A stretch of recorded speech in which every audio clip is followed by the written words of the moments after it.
sebagai pemangku harapan dan cita-cita leluhur. Pemuda dituntut berada pada garda terdepan untuk memajukan kesejahteraan dan melindungi kehidupan bangsa, mencerdaskan kehidupan bangsa yang pada akhirnya menjadikan negara Indonesia sebagai baldatun thayyibatun wa rabbun ghafur.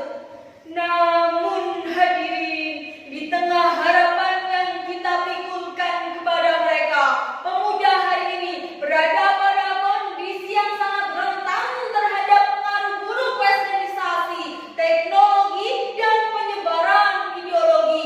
Budaya-budaya luar yang kurang baik mulai mengekspansi generasi muda bangsa. Mereka meniru dan tergila-gila dengannya. Akhirnya budayanya sendiri terabaikan. Demikian juga dengan penyebaran paham-paham radikal, paham-paham yang menyatakan bahwa Indonesia adalah negara tauhid, sistem pemerintahannya tidak islami, dan orang yang berbeda pandangan dengan mereka dianggap halal darahnya.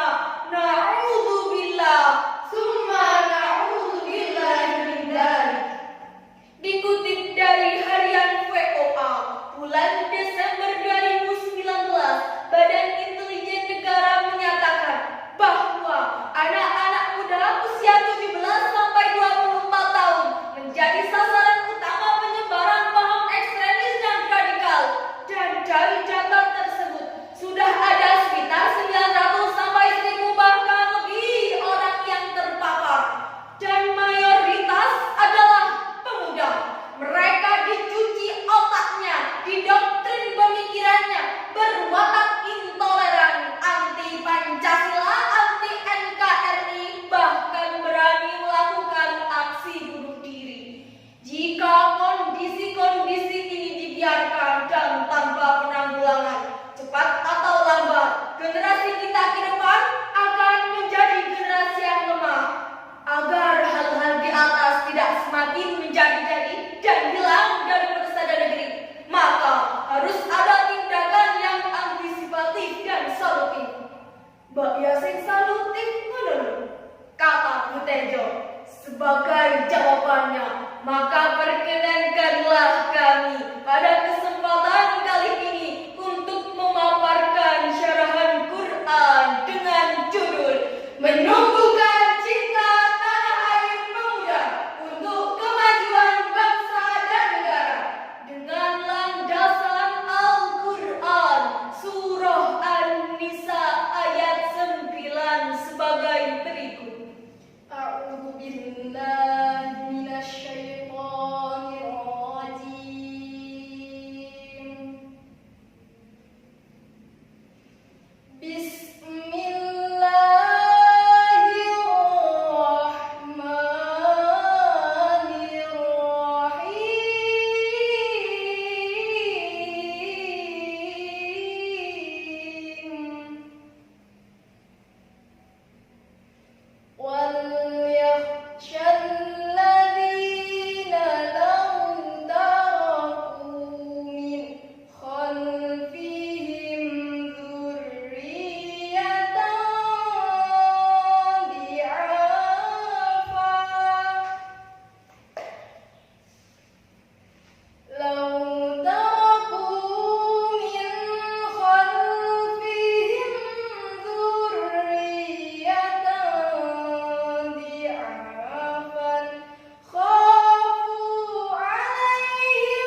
dengan menyebut asma Allah yang Maha Pengasih, Maha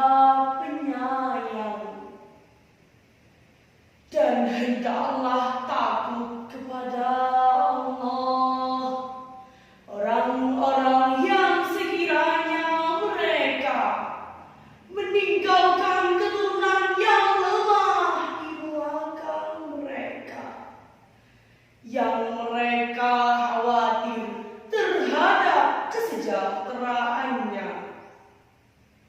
Oleh sebab itu, hendaklah mereka bertakwa kepada Allah, dan hendaklah mereka berbicara dengan tutur kata yang benar. Hadirin yang berbahagia, jika kita mengkaji lebih dalam lagi secara semantik, kalimat wal yakhsha adalah kalimat yang terdiri dari lam amr atau lam yang menunjukkan makna perintah.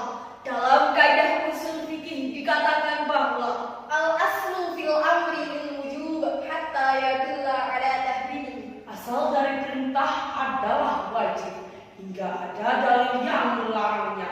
Artinya, kita wajib takut atau haram hukumnya meninggalkan generasi yang lemah, baik secara fisik, mental, spiritual, bahkan intelektual dan emosionalnya, tidak punya kompetensi, tidak berpendidikan, dan tidak berakhlakul karimah. Karena dampaknya di kemudian hari, kemajuan dan kemaslahatan suatu bangsa dipertaruhkan, bahkan terancam mengalami kemunduran dan kehancuran.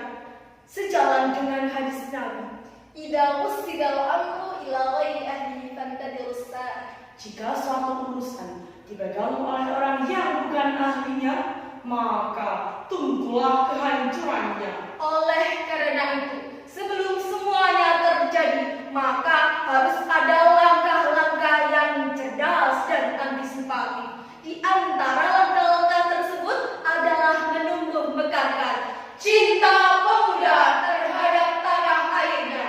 Apa itu cinta tanah air? Ulaya ini dalam kitab Idhatun Nasihin menyatakan bahwa cinta tanah air merupakan fitrah perasaan yang sangat mendalam dalam diri manusia. Tiada yang mengingkarinya selain para pendusta, karena sikap mengingkari kesadaran jiwa terhadap cinta tanah air merupakan kerusakan dan kecacatan berpikir, serta mengkhianati fitrahnya sebagai generasi bangsa.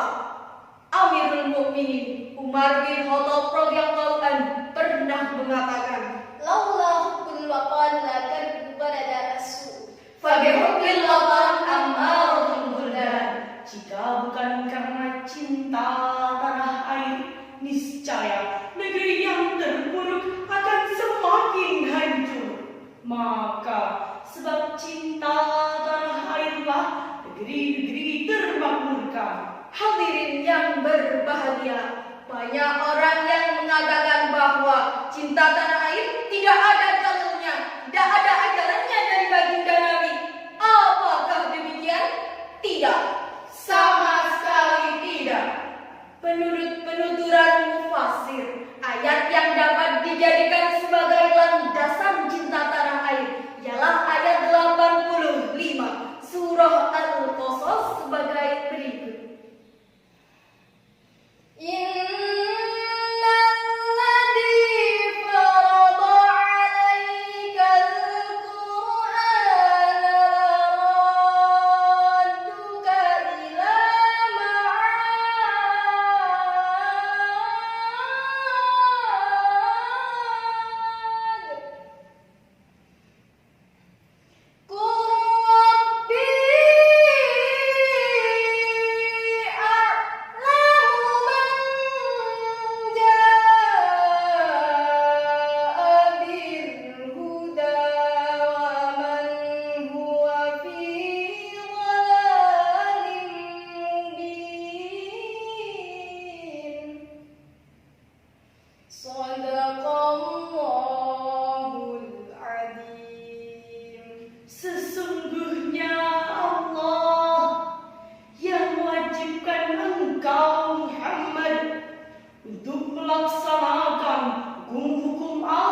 dengan segala firman-Nya.